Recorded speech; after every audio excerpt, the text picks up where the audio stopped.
The Conservative Party, colloquially referred to as the Tory Party or the Tories, is a centre-right political party in the United Kingdom that states that it espouses the philosophies of conservatism and British unionism. As of 2013 it is the largest single party in the House of Commons with 305 MPs, governing in coalition with the Liberal Democrats, with David Cameron, the leader of the Conservative Party, as Prime Minister. It is the largest party in local government with 8,296 councillors. The Conservative Party was founded in 1834, and was one of two dominant parties in the 19th century, along with the Liberal Party.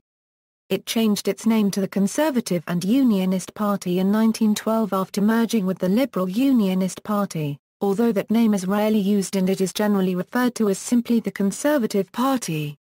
In the 1920s, the Liberal vote greatly diminished and the Labour Party became the Conservatives' main rivals. Conservative Prime Ministers led governments for 57 years of the 20th century, including Winston Churchill and Margaret Thatcher.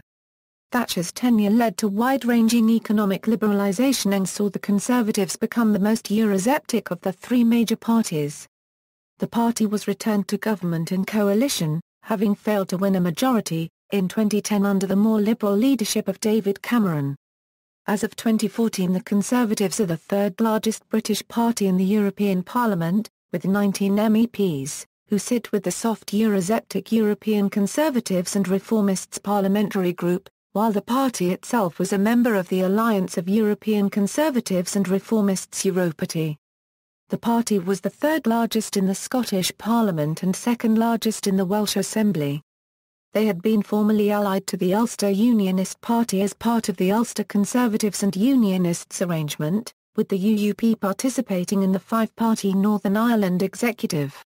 This electoral pact formally ended with the Northern Ireland Party's relaunch as the NI Conservatives in June 2012, allowing for autonomy on devolved matters, similar to the Welsh Conservatives and the Scottish Conservatives. History. Origins in the Whig Party. The Conservative Party traces its origins to a faction, rooted in the 18th-century Whig Party, that coalesced around William Pitt the Younger. Originally known as Independent Whigs, friends of Mr. Pitt, or Pitttides, after Pitt's death the term Tory came into use. This was an allusion to the Tories, a political grouping that had existed from 1678, but which had no organisational continuity with the Pitt Party. From about 1812 on the name Tory was commonly used for the newer party. The term Conservative was suggested as a title for the party by a magazine article by J. Wilson Croker in the Quarterly Review in 1830. The name immediately caught on and was officially adopted under the aegis of Sir Robert Peel around 1834. Peel is acknowledged as the founder of the Conservative Party, which he created with the announcement of the Tamworth Manifesto. The term Conservative Party rather than Tory was the dominant usage by 1845. Conservatives and Unionists. The widening of the electoral franchise in the 19th century forced the Conservative Party to popularise its approach under Lord Derby and Benjamin Disraeli, who carried through their own expansion of the franchise with the Reform Act of 1867. In 1886 the party formed an alliance with Lord Hartington and Joseph Chamberlain's new Liberal Unionist Party and, under the statesmen Lord Salisbury and Arthur Balfour, held power for all but 3 of the following 20 years before suffering a heavy defeat in 1906 when it split over the issue of free trade. In 1912, the Liberal Unionists finally merged with the Conservative Party. First World War. The Conservatives served with the Liberals in an all-party coalition government during World War I, and the coalition continued under the Liberal Prime Minister David Lloyd George until 1922. Keohane finds that the Conservatives were bitterly divided before 1914, especially on the issue of Irish unionism and the experience of 3 consecutive election losses.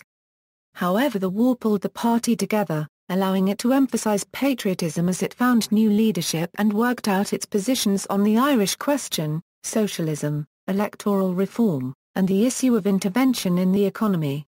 The fresh emphasis on anti-socialism was its response to the growing strength of the Labour Party. When electoral reform was an issue, it worked to protect its base in rural England. It aggressively sought women voters in the 1920s, often relying on patriotic themes. 1920–1945. In 1922, Bonar Law and Stanley Baldwin led the breakup of the coalition, and the Conservatives governed until 1923, when a minority Labour government led by Ramsay MacDonald came to power. The Conservatives regained power in the 1924 and remained in power for the full 5-year term. They were defeated in 1929 as a minority Labour government took office. In 1931, following the collapse of the Labour minority government, it entered another coalition, which was dominated by the Conservatives with some support from fractions of both the Liberals and Labour Party.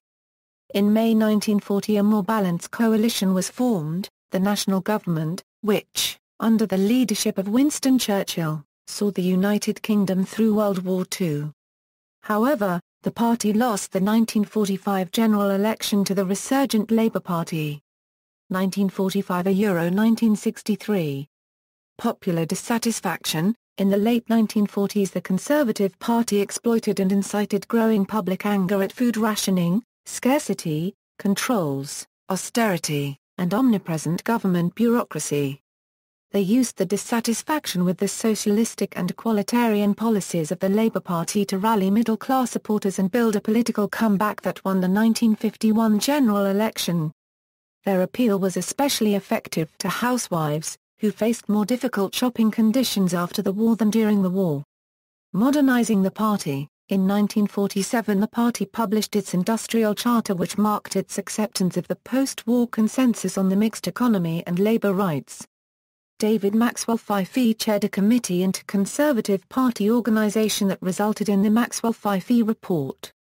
The report shifted the balance of electoral funding from the candidate to the party, with the intention of broadening the diversity of MPs. In practice, it may have had the effect of lending more power to constituency parties and making candidates more uniform. The success of the Conservative Party in reorganising itself was validated by its victory in the 1951 election. Churchill, the party leader, brought in a party chairman to modernise the creaking institution. Lord Woolton was a successful department store owner and wartime Minister of Food. As party chairman 1946–55, he rebuilt the local organisations with an emphasis on membership, money, and a unified national propaganda appeal on critical issues. To broaden the base of potential candidates, the National Party provided financial aid to candidates, and assisted the local organisations in raising local money. Lord Woolton emphasised a rhetoric that characterised the opponents as socialist rather than Labour. The libertarian influence of Professor Friedrich Hayek's 1944 bestseller Road to Serfdom was apparent in the younger generation, but that took another quarter-century to have a policy impact. By 1951, Labour had worn out its welcome in the middle classes. Its factions were bitterly embroiled. Conservatives were ready to govern again. With a narrow win in the 1951 general election, Churchill was back. Although he was aging rapidly, he had national and global prestige. Apart from rationing, which was ended, most of the welfare state enacted by Labour were accepted by the Conservatives and became part of the post-war consensus that would later be satirised as Butskalism, and which lasted until the 1970s. The Conservatives were conciliatory toward unions, but they did denationalise the steel and road haulage industries in 1953. During the Conservative ASA unregistered trademark 13 years in office, pensions went up by 49% in real terms, sickness and unemployment benefits by 76% in real terms, and supplementary benefits by 46% in real terms. However, family allowances fell by 15% in real terms during that period. The party won in 1955 and 1959 with ever larger majorities. Conservative Prime Ministers Churchill, Anthony Eden, Harold Macmillan and Sir Alec Douglas Home promoted relatively liberal trade regulations and less state involvement throughout the 1950s and early 1960s. They oversaw a period of economic prosperity, with Macmillan proclaiming during the 1959 general election that Britain had never had it so good. In 1958, Geoffrey Howe co-authored the report A Giant Strength published by the Inns of Court Conservative Association. The report argued that the unions had become too powerful and that their legal privileges ought to be curtailed. Ian MacLeod discouraged the authors from publicizing the report. Macmillan believed that trade union votes had contributed towards the 1951 and 1955 victories and thought that it would be inexpedient to adopt any policy involving legislation which would alienate their support. Macmillan's bid to join the European Economic Community in early 1963 was blocked by French President Charles de Gaulle. The period saw the decline of the UK as a prominent world leader, with the loss of practically the entire empire and a laggard economy. Following controversy over the selections of Harold Macmillan and Sir Alec Douglas Home via a process of consultation known as the Magic Circle, a formal election process was created and the first leadership election was held in 1965. Of the three candidates, Edward Heath won with 150 votes to Reginald Maudling's 133 and Enoch Powell's 15. Edward Heath's 1970 €74 government was notable for taking the UK into the EEC, although the right wing of the party objected to his failure to control the trade unions at a time when a declining British industry saw many strikes, as well as a recession which started in 1973 and lasted for 2 years. Since accession to the EU, British membership has been a source of heated debate within the Conservative Party. Heath had come to power in June 1970 and the last possible date for the next general election was not until mid-1975.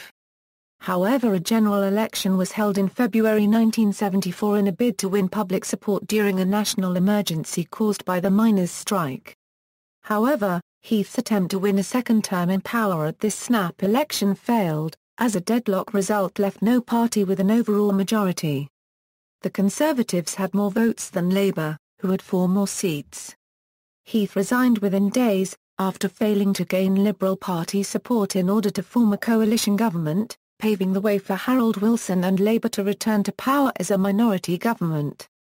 Heath's hopes of returning to power later in the year were ended when Labour won the October 1974 election with an overall majority of 3 seats. Margaret Thatcher. Loss of power weakened Heath's control over the party and Margaret Thatcher deposed him in the 1975 leadership election. The UK in the 1970s had seen sustained high inflation rates, which were above 20% at the time of the leadership election, subsequently falling to around 10%. Unemployment had risen, and over the winter of 1978-79 the series of strikes known as the Winter of Discontent. Thatcher led her party to victory in the 1979 general election with a manifesto which concentrated on the party's philosophy rather than presenting a shopping list of policies. As Prime Minister, Thatcher focused on establishing a political ideology that became known as the New Right, or Thatcherism, based on social and economic ideas from the United States. Thatcher believed that too much social democratic-oriented government policy was leading to a long-term decline in the British economy. As a result, her government pursued a program of economic liberalism, adopting a free market approach to public services based on the sale of publicly owned industries and utilities, as well as a reduction in trade union power. She held the belief that the existing trend of unions was bringing economic progress to a standstill by enforcing wildcat strikes, keeping wages artificially high and forcing unprofitable industries to stay open. Thatcher led the Conservatives to 2 further election victories with landslide majorities in 1983 and 1987. She was greatly admired by her supporters for her leadership in the Falklands War of 1982 which coincided with a dramatic boost in her popularity and for policies such as giving the right to council house tenants to buy their council house at a discount on market value. She was also deeply unpopular in certain sections of society due to unemployment, which reached its highest level since the 1930s, peaking at over 3 million following her economic reforms, and her response to the miners' strike. Unemployment had doubled between 1979 and 1982, largely due to Thatcher's battle against the inflation which had ravaged the British economy throughout the 1970s. At the time of the 1979 election, inflation was at a modern-day high of 27%, but it had fallen to 4% by the start of 1983. The period of unpopularity of the Conservatives in the early 1980s coincided with a crisis in the Labour Party which now formed the opposition. The Social Democratic Party was formed in 1981 and consisted of more than 20 breakaway Labour MPs, who quickly formed the SDP Liberal alliance with the Liberal Party. By the turn of 1982, the SDP Liberal alliance was ahead of the Conservatives in the opinion polls, but victory in the Falklands War in June that year, along with a recovering British economy, saw the Conservatives returning quickly to the top of the opinion polls and winning the 1983 general election with a landslide majority, due to a split opposition vote. Thatcher now faced, arguably, her most serious rival yet after the 1983 election, when Michael Foot resigned as Labour leader and was succeeded by Neil Kinnock. With a new leader at the helm, Labour were clearly determined to topple the Conservatives at the next election, and for virtually the entirety of Thatcher's second government it was looking a very serious possibility, as the lead in the opinion polls constantly saw a change in leadership from the Conservatives to Labour, with the alliance occasionally scraping into first place. By the time of the election in June 1987 the economy was stronger, with lower inflation and falling unemployment, and Thatcher secured her third successive election victory with a second, though smaller, landslide majority. The introduction of the community charge in 1989 is often cited as contributing to her political downfall.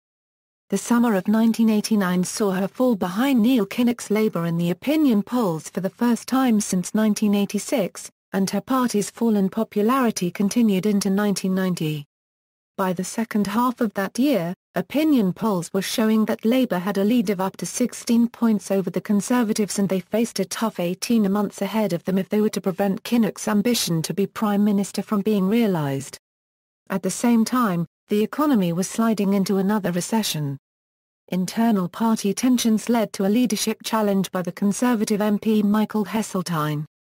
And, after months of speculation about her future as Prime Minister, she resigned on November 28, 1990, making way for a new Conservative leader more likely to win the next general election in the interests of party unity. John Major. John Major won the party leadership contest on November 27, 1990, and his appointment led to an almost automatic boost in Conservative fortunes. A Murray poll 6 days before Mrs Thatcher's resignation had shown the Conservatives to be 11 points behind Labour, but within 2 months the Conservatives had returned to the top of the opinion polls with a slim lead.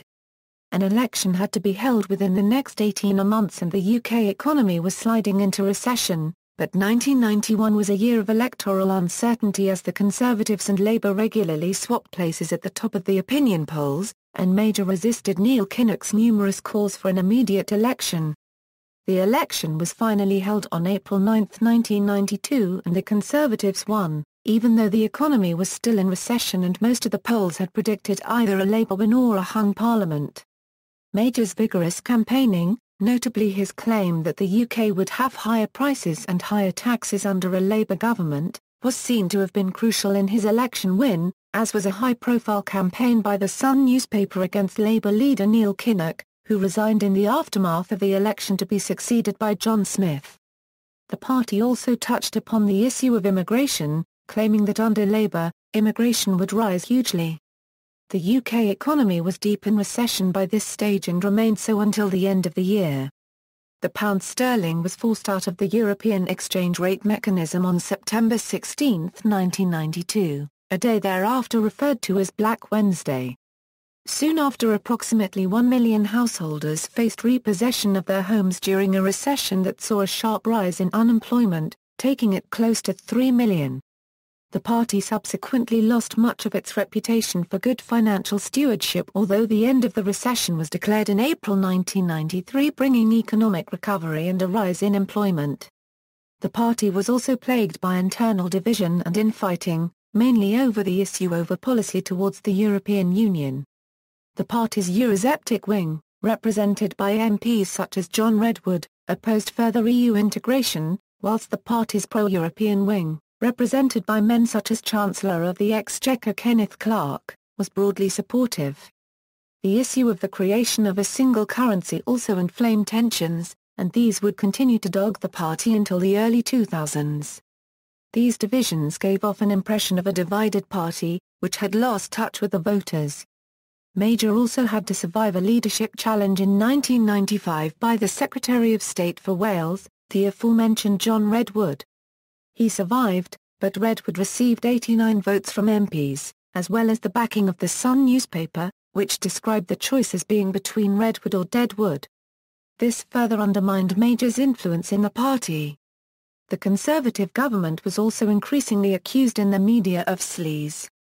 Their support reached its lowest ebb in late 1994, after the death of Labour Party leader John Smith and the election of Tony Blair as his successor, when Labour had up to 60% of the vote in opinion polls and had a lead of some 30 points ahead of the Conservatives.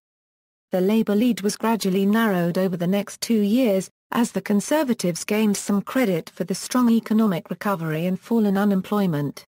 But as the 1997 general election loomed, despite their high-profile New Labour, New Danger campaign, it was still looking certain that Labour would win.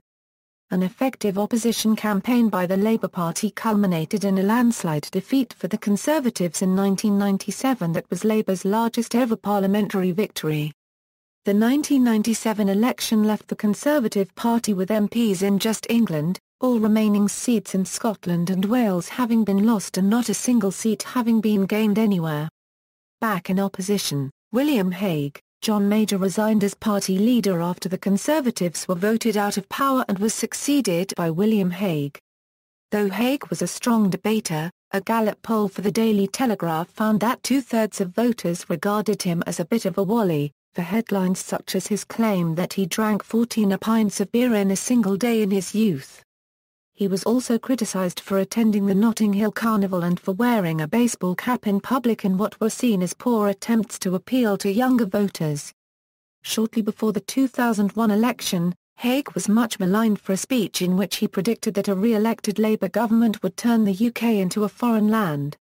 The BBC also reported that the Conservative peer Lord Taylor criticised Hague for not removing the whip from John Townend, a Conservative MP, after the latter made a speech in which he said the British were becoming a mongrel race, although Hague did reject Townend's views.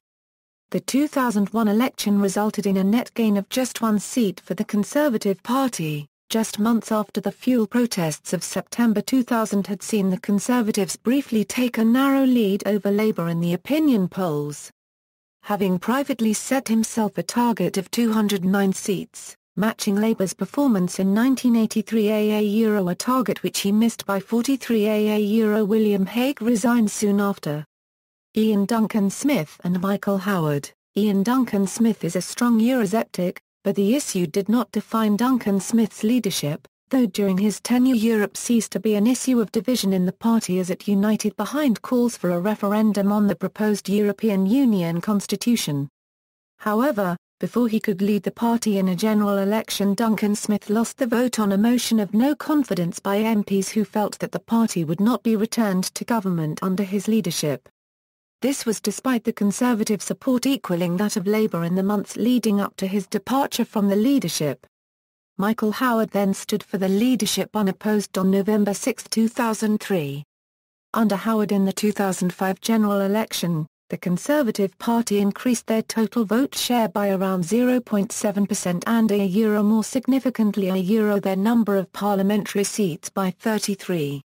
This gain accompanied a larger fall in the Labour vote, and the election reduced Labour's majority from 167 to 68 and its share of the vote to 35.2%. The campaign, based on the slogan "Are you thinking what we're thinking?" was designed by Australian pollster Linton Crosby. The day after the election, on May 6, Howard announced that he did not feel it was right to continue as leader after defeat in the general election, also saying that he would be too old to lead the party into another campaign and would therefore step down after allowing time for the party to amend its leadership election rules. David Cameron's leadership and coalition government. David Cameron won the subsequent leadership campaign. Cameron beat his closest rival, David Davis, by a margin of more than 2-1, taking 134,446 votes to 64,398. He then announced his intention to reform and realign the Conservatives, saying they needed to change the way they looked, felt, thought and behaved, advocating a more centre-right stance as opposed to their recent staunchly right-wing platform. Although Cameron's views are probably to the left of the party membership and he has sought to make the Conservative brand more attractive to young, socially liberal voters, he has also expressed his admiration for Margaret Thatcher, describing himself as a big fan of Thatcher's, though he questions whether that makes him a Thatcherite. For most of 2006 and the first half of 2007, polls showed leads over Labour for the Conservatives. Polls became more volatile in the summer of 2007 with the accession of Gordon Brown as Prime Minister, although polls gave the Conservatives a lead after October of that year and, by May 2008, with the UK's economy sliding into its first recession since 1992, and a week after local council elections, a YouGov poll commissioned by the Sun newspaper was published giving the Conservative Party a 26-point lead over Labour, its largest lead since 1968. The Conservatives gained control of the London mayoralty for the first time in May 2008 after Boris Johnson defeated the Labour incumbent, Ken Livingstone. The Conservative lead in the opinion polls had been almost unbroken for nearly 3 years when Britain finally went to the polls on May 6, 2010, though since the turn of 2010 most polls had shown the Conservative lead as less than 10 points wide. The election ended in a hung parliament with the Conservatives having the most seats but being 20 seats short of an overall majority. Following the resignation of Gordon Brown as Prime Minister and Labour Party leader 5 days afterwards, David Cameron was named as the country's new Prime Minister and the Conservatives enter government in a coalition with the Liberal Democrats, the first post-war coalition government. In May 2014 the Conservatives were soundly defeated in the European parliamentary elections, coming in third behind the UK Independence Party and Labour. The UKIP ended with 24 MEPs, Labour 20, and the Conservatives 19. The result was described by UKIP leader Nigel Farage as disastrous for Cameron, and the leaders of the other main parties. Policies. Economic policy. The party's reputation for economic stewardship was dealt a blow by Black Wednesday in 1992, in which billions of pounds were spent in an effort to keep the pound within the European exchange rate mechanism's system at an overvalued rate. Combined with the recession of the early 1990s, Black Wednesday allowed Tony Blair and then Shadow Chancellor of the Exchequer Gordon Brown to promise greater economic competence. One concrete economic policy of recent years has been opposition to the European single currency. Anticipating the growing Euroscepticism within his party, John Major negotiated a British opt-out from the single currency in the 1992 Maastricht Treaty, although several members of Major's cabinet, such as Kenneth Clarke, were personally supportive of EMU participation. Following Major's resignation after the 1997 defeat, each of the 4 subsequent Conservative leaders, including David Cameron, have positioned the party firmly against the adoption of the euro. This policy is broadly popular with the British electorate. Following Labour's victory in the 1997 general election, the Conservative Party opposed Labour's decision to grant the Bank of England independent control of interest rates a euro on the grounds that it would be a prelude to the abolition of the pound sterling and acceptance of the European single currency, and also expressed concern over the removal of monetary policy from democratic control. However, bank independence was popular amongst the financial community as it helped to keep inflation low. The Conservatives accepted Labour's policy in early 2000. The Conservative Party under David Cameron has redirected its stance on taxation, still committed to the general principle of reducing direct taxation whilst arguing that the country needs a dynamic and competitive economy, with the proceeds of any growth shared between both tax reduction and extra public investment. In the wake of the Great Recession of 2008 €9, the Conservatives had not ruled out raising taxes, and have said it will be difficult to scrap the 50% top rate of income tax. Since coming to power, they have said that the 50% top rate will be dropped to 45% in 2013 and 40% in 2014. They have said how they would prefer to cut a recent rise in national insurance. Furthermore, they have stated that government spending will need to be reduced, and have ring-fenced only international aid and the NHS. Details of the cuts to government spending under the Conservative via Euro-Liberal coalition can be found in the following article, United Kingdom Government Austerity Programme. Social policy. In recent years, modernizers in the party have claimed that the association between social conservatism and the Conservatives have played a role in the electoral decline of the party in the 1990s and early 2000s. Since 1997, a debate has continued within the party between modernizers such as Alan Duncan, who believe that the Conservatives should modify their public stances on social issues, and traditionalists such as Liam Fox and Owen Paterson, who believe that the party should remain faithful to its traditional conservative platform. This may have resulted in William Hague's and Michael Howard's pre-election swings to the right in 2001 and 2005, as well as the election of the Stop Kenneth Clarke candidate Ian Duncan Smith in 2001. Ian Duncan Smith, however, remains influential. It has been argued by analysts that his Centre for Social Justice has forced Cameron to the right on many issues, particularly crime and social welfare. The party has strongly criticised Labour's state multiculturalism.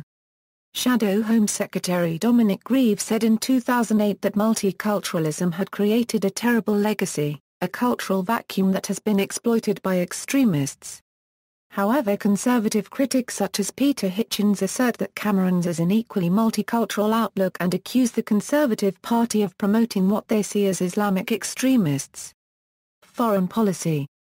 For much of the 20th century, the Conservative Party took a broadly Atlanticist stance in relations with the United States, favoring close ties with the United States and similarly aligned nations such as Canada, Australia and Japan. The Conservatives have generally favored a diverse range of international alliances, ranging from the North Atlantic Treaty Organization to the Commonwealth of Nations. Close U.S.-British relations have been an element of conservative foreign policy since World War II. Winston Churchill during his 1951–1955 post-war premiership built up a strong relationship with the Eisenhower administration in the United States. Harold Macmillan demonstrated a similarly close relationship with the Democratic administration of John F. Kennedy. Though the USA-Euro-British relationship in foreign affairs has often been termed a special relationship, a term coined by Sir Winston Churchill, this has often been observed most clearly where leaders in each country are of a similar political stripe. The former Prime Minister Margaret Thatcher built a close relationship with the American President Ronald Reagan in his opposition to the former Soviet Union, but John Major was less successful in his personal contacts with George H. W. Bush and Bill Clinton. Out of power and perceived as largely irrelevant by American politicians, conservative leaders Hague, Duncan Smith, and Howard each struggled to forge personal relationships with Presidents Bill Clinton and George W. Bush. However, the Republican 2008 presidential candidate, John McCain, spoke at the 2006 Conservative Party conference. The Conservatives have proposed a Pan-African free trade area, which it says could help entrepreneurial dynamism of African people. The Conservatives have also pledged to increase aid spending to 0.7% of national income by 2013. David Cameron had sought to distance himself from former U.S. President Bush and his neo-conservative foreign policy, calling for a rebalancing of U.S.-UK ties and met Barack Obama during his 2008 European tour. Despite traditional links between the UK Conservatives and US Republicans, and between Labour and the Democrats, London Mayor Boris Johnson, a Conservative, endorsed Obama in the 2008 election. Beyond relations with the United States, the Commonwealth and the EU, the Conservative Party has generally supported a pro-free trade foreign policy within the mainstream of international affairs. The degree to which conservative governments have supported interventionist or non-interventionist presidents in the U.S. has often varied with the personal relations between a U.S. president and the British Prime Minister. Defence, welfare. Improving the welfare of Britain's military service personnel is a priority for the Conservative Party. One of their main goals is to repair the military covenant and strengthen the ties between the armed forces and government. Policies introduced in 2010 include those to double the operational bonus for troops serving in Afghanistan, to fund higher education for children of those service personnel killed in action, and to properly resource and staff the NHS to deal optimally with the particular needs of the armed forces. Mental health has always been a very important issue for the Conservative Party, particularly when it comes to service personnel. the party is committed to addressing issues of mental health before they arise, with a mental health follow-up telephone service for veterans and personnel who have deployed on operations or to places in support of operations. This is customer service driven and at the convenience of the veteran. The Conservative Party have also pledged to support greater awareness of the programs that offer help to armed forces personnel. Afghanistan. Since the terrorist attacks of September 11, 2001, the Conservative Party has supported the coalition military action in Afghanistan. The Conservative Party believes that success in Afghanistan is defined in terms of the Afghans achieving the capability to maintain their own internal and external security. They have repeatedly criticised the former Labour government for failing to equip British forces adequately in the earlier days on the campaign, especially highlighting the shortage of helicopters for British forces resulting from Gordon Brown's £1.4 billion cut to the helicopter budget in 2004. Strategic Security and Defence Review. The Conservative Party believes that in the 21st century defence and security are interlinked. They have pledged to break away from holding a traditional strategic defence review and have committed to carrying out a more comprehensive strategic defence and security review immediately upon coming into office. This review will include both defence and homeland security related matters. The Labour government last conducted a review in 1998. To prevent a long gap in the future, they have also pledged to hold regular defence reviews every €5 years. And if necessary will put this requirement into legislation. Party officials claim that the SDSR will be a major improvement, and will ensure that Britain maintains generic and flexible capability to adapt to any changing threats. It will be a cross-departmental review that will begin with foreign policy priorities and will bring together all the levers of domestic national security policy with overseas interests and defence priorities. As well as an SDSR. The Conservative Party pledged in 2010 to undertake a fundamental and far-reaching review of the procurement process and how defence equipment is provided in Britain. They have pledged to reform the procurement process, compile a green paper on sovereignty capability, and publish another defence industrial strategy following on from the defence industrial strategy in 2005. The Conservative Party has said that there will be 4 aims for British defence procurement: to provide the best possible equipment at the best possible price, to streamline the procurement process to ensure the speedy delivery of equipment to the front line, to support our industry jobs at home by increasing defence exports, to provide defence procurement that underpins strategic relationships abroad, and to provide predictability to the defence industry. The Conservative Party also pledged to increase Britain's share of the global defence market as government policy. Europe and NATO. The Conservative Party aims to build enhanced bilateral defence relations with key European partners and believes that it is in Britain's national interest to cooperate fully with all its European neighbours. They have pledged to ensure that any EU military capability must supplement and not supplant British national defence and NATO, and that it is not in the British interest to hand over security to any supranational body. The Conservatives see it as a priority to encourage all members of the European Union to do more in terms of a commitment to European security at home and abroad. Regarding the defence role of the European Union, the Conservatives pledged to re-examine some of Britain's EU defence commitments to determine their practicality and utility. Specifically, to reassess UK participation provisions like permanent structured cooperation, the European Defence Agency and EU battler groups to determine if there is any value in Britain's participation. The Conservative Party upholds the view that NATO should remain the most important security alliance for United Kingdom. They believe that NATO, which has been the cornerstone of British security for the past 60 years, should continue to have primacy on all issues relating to Europe's defence, and pledged in 2010 to make NATO reform a key strategic priority. They have also called on this so-called fighting funding gap to be changed and have called on the creation of a fairer funding mechanism for NATO's expeditionary operations. As well as this, the Conservatives believe that there is scope for expanding NATO's Article V to include new 21st-century threats such as energy and cybersecurity. Nuclear weapons. The 2010 manifesto said the Conservatives will maintain Britain's continuous at-sea, independent, submarine-based strategic nuclear deterrent based on the Trident missile system. Health policy. In 1945, the Conservatives first declared support for universal healthcare. Since entering office in 2010, they have introduced the Health and Social Care Act, constituting the biggest reformation that the NHS has ever undertaken. However, there has been much criticism and protest about the 2010 government's actions on the NHS, focusing on budget cuts and privatisation of services.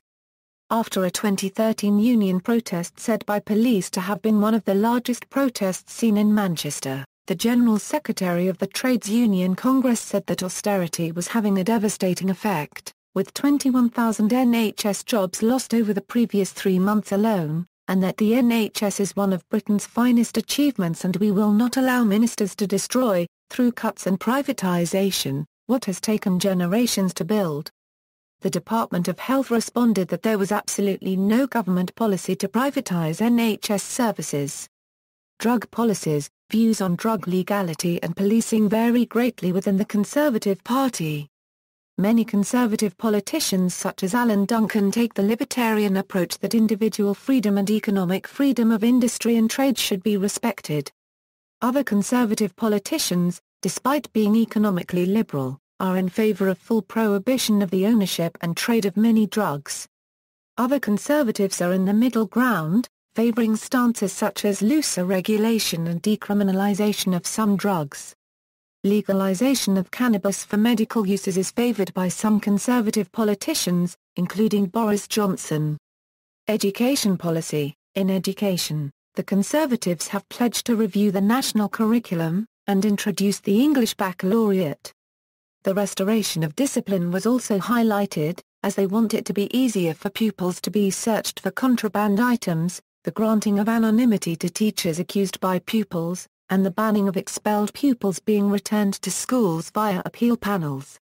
In higher education, the Conservatives have increased tuition fees to £9,000 per year, however have ensured that this will not be paid by anyone until they are earning over £21,000, and that those who fail their studies, will not pay anything at all. The Scottish Conservatives also support the reintroduction of tuition fees in Scotland.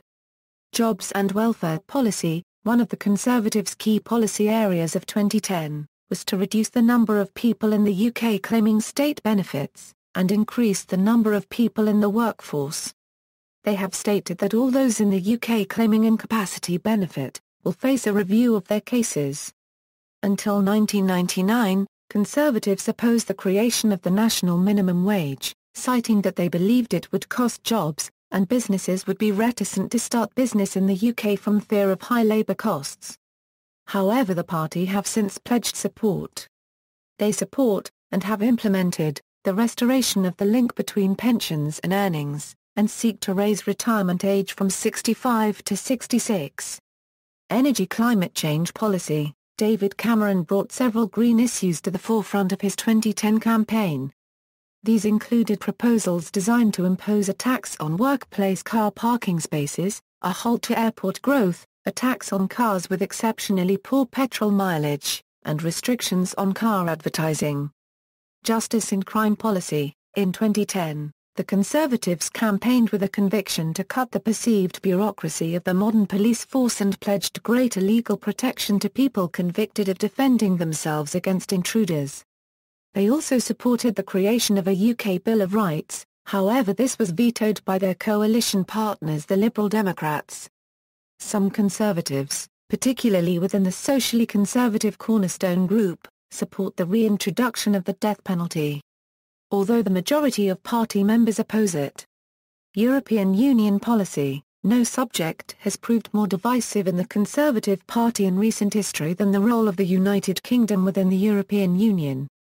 Though the principal architect of the UK's entry into the European communities was Conservative Prime Minister Edward Heath, and both Winston Churchill and Harold Macmillan favoured some form of European Union, the bulk of contemporary Conservative opinion is opposed to closer economic and particularly political union with the EU.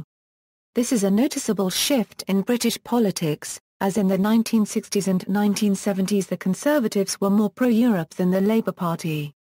Divisions on Europe came to the fore under the premiership of Margaret Thatcher and was cited by several ministers resigning, including Geoffrey Howe, the Deputy Prime Minister, whose resignation triggered the challenge that ended Thatcher's leadership. Under Thatcher's successor, John Major, the slow process of integration within the EU forced party tensions to the surface. A core of Eurosceptic MPs under Major used the small Conservative majority in Parliament to oppose government policy on the Maastricht Treaty. By doing so they undermined Major's ability to govern. In recent years the Conservative Party has become more clearly Eurosceptic, as the Labour government has found itself unwilling to make a positive case for further integration, and Eurosceptic or pro-withdrawal parties such as the United Kingdom Independence Party have made showings in UK elections. But under current EU practices, the degree to which a Conservative government could implement policy change regarding the EU would depend directly on the willingness of other EU member states to agree to such policies. In 2009 the Conservative Party actively campaigned against the Lisbon Treaty, which it believes would give away too much sovereignty to Brussels. Shadow Foreign Secretary William Hague stated that, should the treaty be enforced by the time of an incoming Conservative government, he would not let matters rest there. However, on June 14, 2009 the Shadow Business Secretary, Kenneth Clarke, said in an interview to the BBC that the Conservative Party would not reopen negotiations on the Lisbon Treaty if the Irish backed it in a new referendum, which they did on October 2, 2009. Union policy. The Conservatives staunchly support the maintenance of the United Kingdom, and oppose the independence of any of the countries of the United Kingdom, England, Scotland, Wales or Northern Ireland from it. They have had a mixed history on support for Scottish, Welsh and Northern Irish devolution.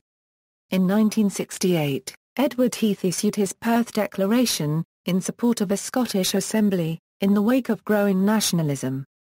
However, the cause went unanswered during his turbulent premiership, and under Margaret Thatcher and John Major's leadership, the Conservatives vehemently opposed devolution, and campaigned against it in the 1997 devolution referendum.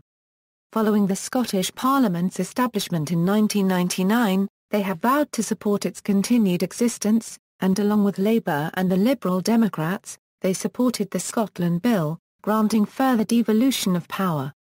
In Wales, the Conservatives campaigned against devolution in the 1997 referendum, however likewise as with Scotland, they have vowed to maintain the Welsh Assembly's continued existence, and in 2011 supported the further devolution of power. In Northern Ireland, the Conservatives suspended the Parliament in 1973 in the wake of the growing Troubles, and made unsuccessful attempts to re-establish it in the same year, and in 1982.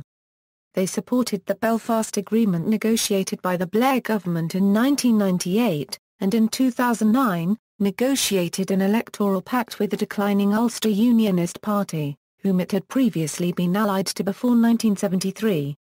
The party opposed Labour's attempts to devolve power to the northern regions of England in 2004.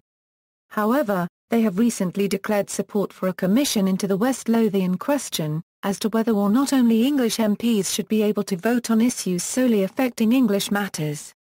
The British Constitution. Traditionally the Conservative Party have been defenders of Britain's unwritten constitution and system of government. The party opposed many of Tony Blair's reforms such as the removal of the hereditary peers, the incorporation of the European Convention on Human Rights into British law, and the 2009 creation of the Supreme Court of the United Kingdom, a function formerly carried out by the House of Lords. Until 2001 most members of the party were against an elected House of Lords. However, opinion was later split, shown in the vote on the House of Lords Reform Bill 2012, when 80 backbenchers voted for an 80% elected upper chamber and 110 did not. There was also a split on whether to introduce a British Bill of Rights which would replace the Human Rights Act 1998. David Cameron expressed support, but Ken Clarke described it as xenophobic and legal nonsense. Deletion of 2000 €2010 website content. In November 2013 it became known that the Conservative Party had removed records of speeches and press releases from 2000 until May 2010, covering statements and policy of leaders before Cameron, from its website. it was reported that this would remove speeches and articles from their modernisation period, including its commitment to spend the same as a Labour government, and that among the speeches removed were several where senior party members promised, if elected, to use the Internet to make politicians accountable. According to a Conservative Party spokesman, the changes to the website would improve the experience for visitors and allow users quick and easy access to the most important information, and to make the website a more effective campaign tool. The party also removed or marked as private all pre-2010 videos from its YouTube page, including the behind-the-scenes Access Week Cameron series. Archives of the party's website dating from 2004 and later can be accessed from terminals in the British Library's building.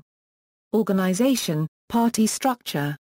In the organisation of the Conservative Party, constituency associations dominate the election of party leaders and the selection of local candidates, while the Conservative campaign headquarters leads financing, organisation of elections and drafting of policy. The leader of the parliamentary party forms policy in consultation with his cabinet and administration. This decentralised structure is unusual. The Conservative Party Board is the party's ultimate decision-making body, responsible for all operational matters and is made up of representatives from each section of the party. The party board meets about once a month and works closely with CCHQ, elected representatives and the voluntary membership mainly through a number of management subcommittees. Membership peaked in the mid-1950s at approximately 3 million, before declining steadily through the second half of the 20th century. Despite an initial boost shortly after David Cameron's election as leader in December 2005, membership resumed its decline in 2006 to a lower level than when he was elected. In 2010, the Conservative Party had about 177,000 members according to activist Tim Montgomery, and in 2013 membership was estimated by the party itself at 134,000. The membership fee for the Conservative Party is £25, or £5 if the member is under the age of 23. From April 2013 people could join Team 2015 without being party members, and take part in political campaigning for the party in the 2015 general election. In 2004, according to accounts filed with the Electoral Commission, the party had an income of about £20 a million and expenditures of about £26 a million. International organisations. Internationally, the Conservatives are a member of the International Democrat Union and its European Democrat Union.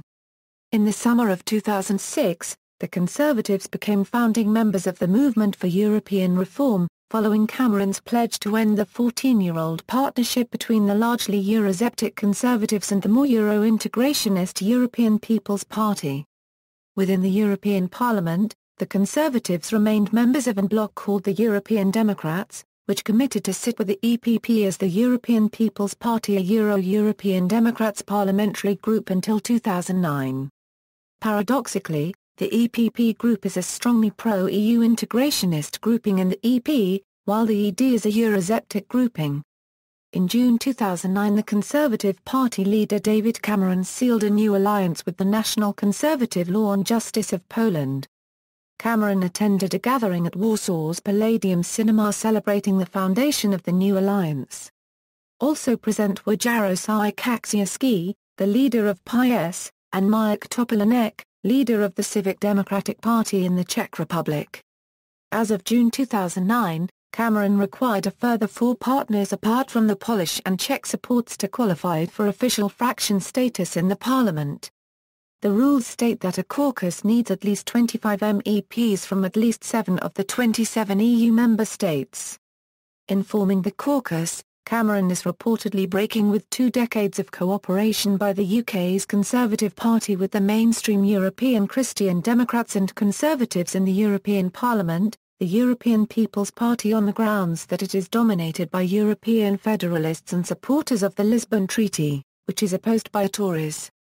EPP leader Wilfred Martins, former Prime Minister of Belgium, stated Cameron's campaign has been to take his party back to the centre in every policy area with one major exception, Europe. I can't understand his tactics. Merkel and Sarkozy will never accept his Euroscepticism. In 2009, Foreign Secretary David Miliband accused the Conservative Party of having links to far-right parties.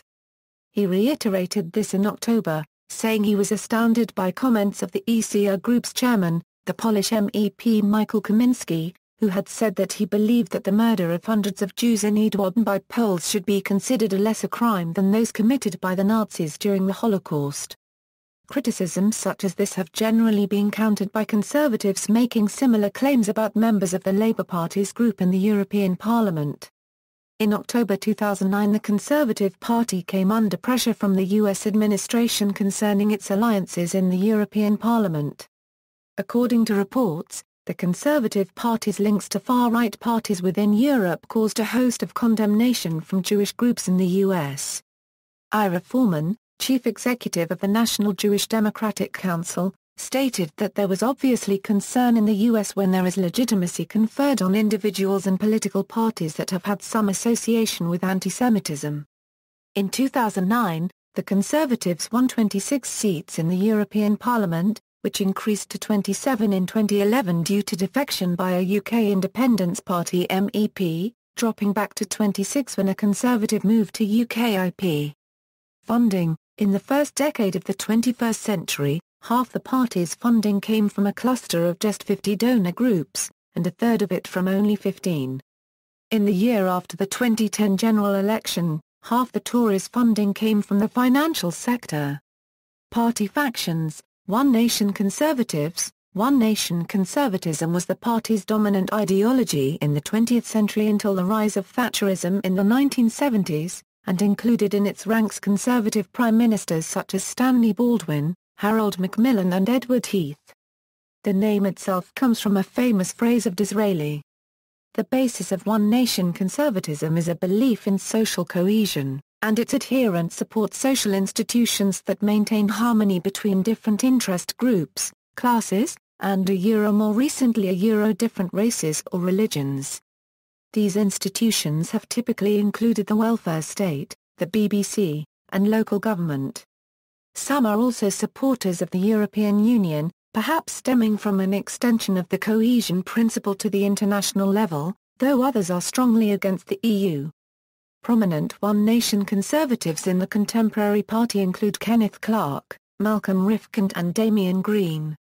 They are often associated with the Tory Reform Group and the Blair Group. One Nation conservatives often invoke Edmund Burke and his emphasis on civil society as the foundations of society, as well as his opposition to radical politics of all types. Ideologically, One Nation conservatism identifies itself with a broad liberal conservative stance. The Red Tory theory of Philip Blond is a strand of the One Nation school of thought. Prominent Red Tories include Ian Duncan Smith and Eric Pickles in the cabinet and Jesse Norman on the backbenches.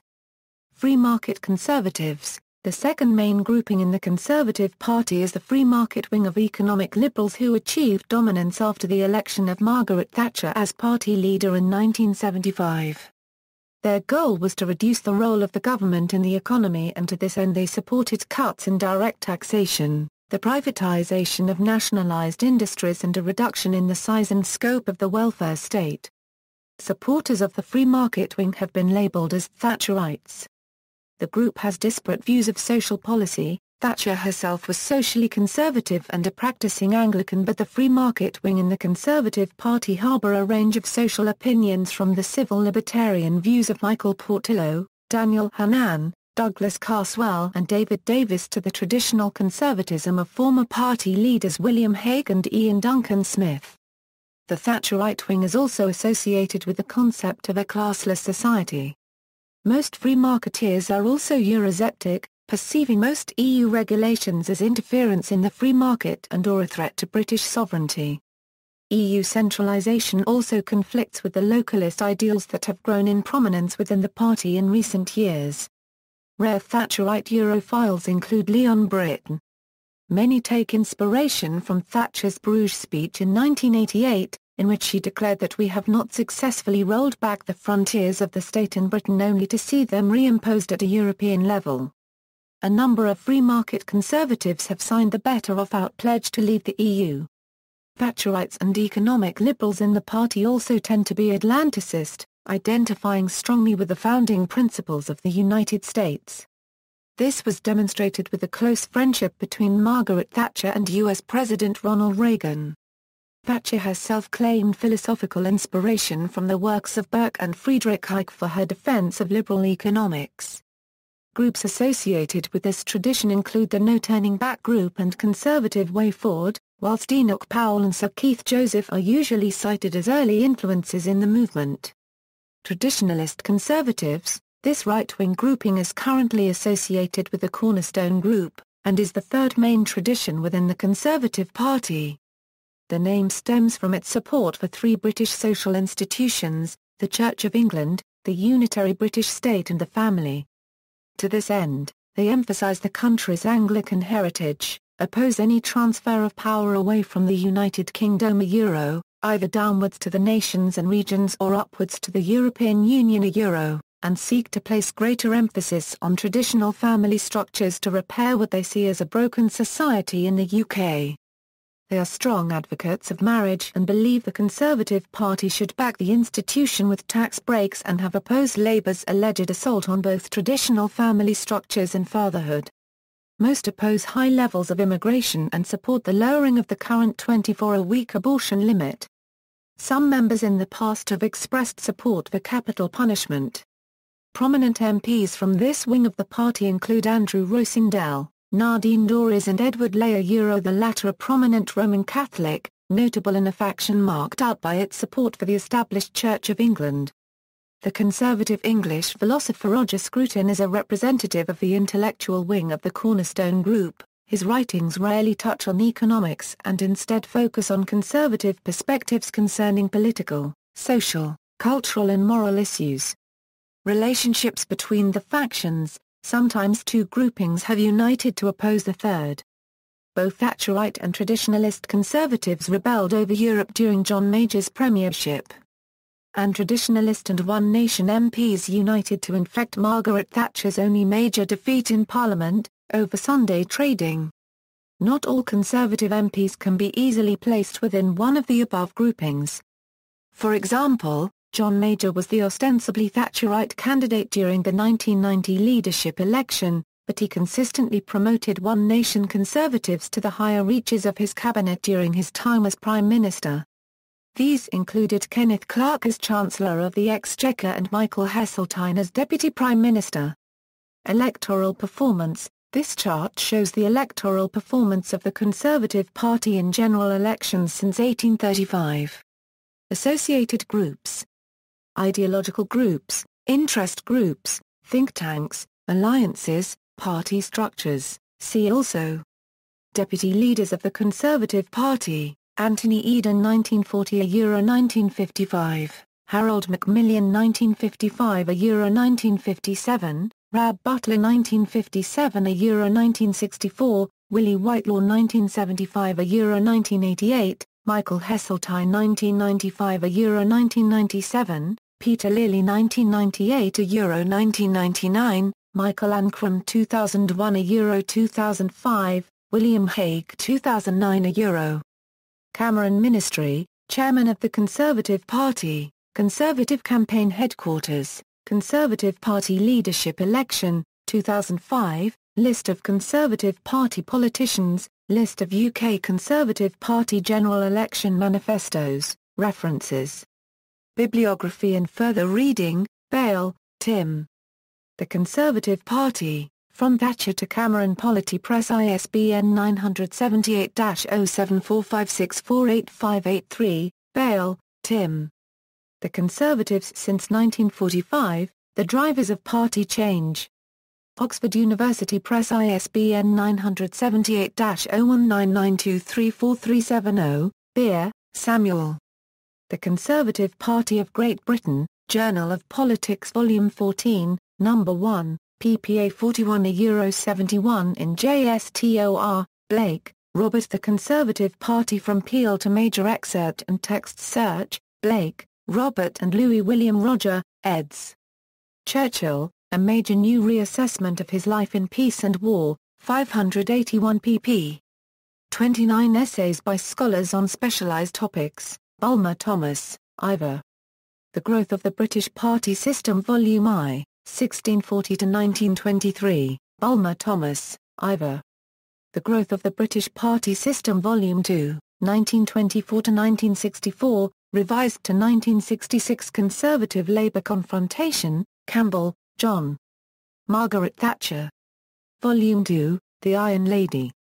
ISBN 0-7126-6781-4, Crowson, N.J., ed.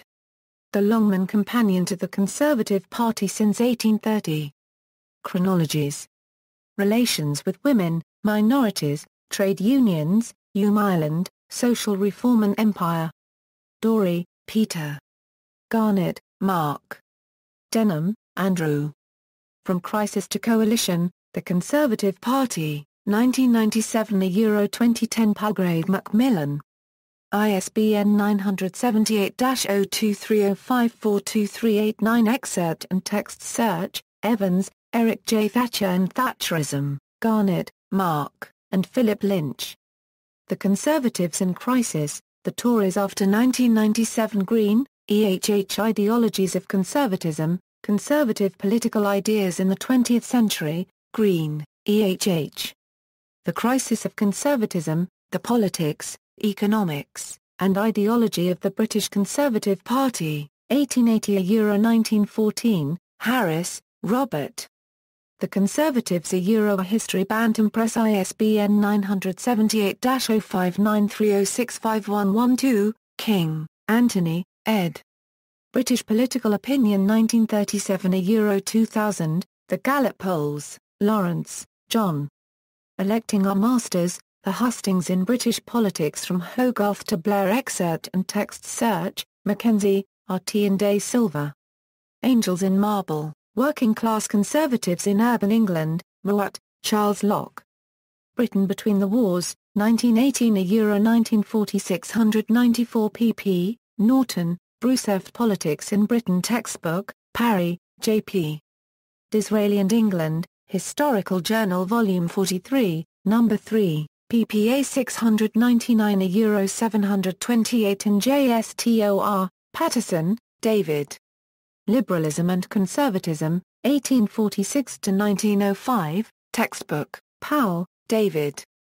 British Politics, 1910. Euro 1935, The Crisis of the Party System, Rayton, Earl Aaron. The Thatcher Revolution, Margaret Thatcher, John Major, Tony Blair, and the Transformation of Modern Britain, 1979. Euro 2001. Roman and Littlefield.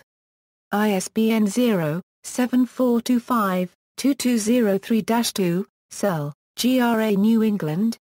Peace and War 1886. Euro 1918. 976 pp. Broad Survey, Selden, Anthony and Stuart Ball, eds. Conservative Century, The Conservative Party Since 1900. 896 pp. Essays by Experts. Contents, Snowden, Peter. Back from the Brink, The Extraordinary Fall and Rise of the Conservative Party. Harper Press. ISBN 978-0007308842, Taylor, A.J.P. English History, 1914. Euro 1945, A Standard Political History of the Era, Thackeray, David. Home and Politics, Women and Conservative Activism in Early 20th Euro Century Britain, Journal of British Studies 49. No. 4 ppA 826. Euro 848. Winder, Alex. Men or Measures? Conservative Party Politics, 1815. Euro 1951, Historical Journal Volume 45, No. 4, ppA 937. Euro 951. In JSTOR, External links, Official website, Conservatives TV, Conservatives in Northern Ireland, Conservatives in Scotland, Constitution of the Conservative Party, conservative-party.net. A Euro Conservative website directory, Guardian Politics. A Euro Special Report, Conservative Party, The Thatcher Legacy 1979. A Euro 2009. A Euro International Conference, Conservative Party at DMOZ.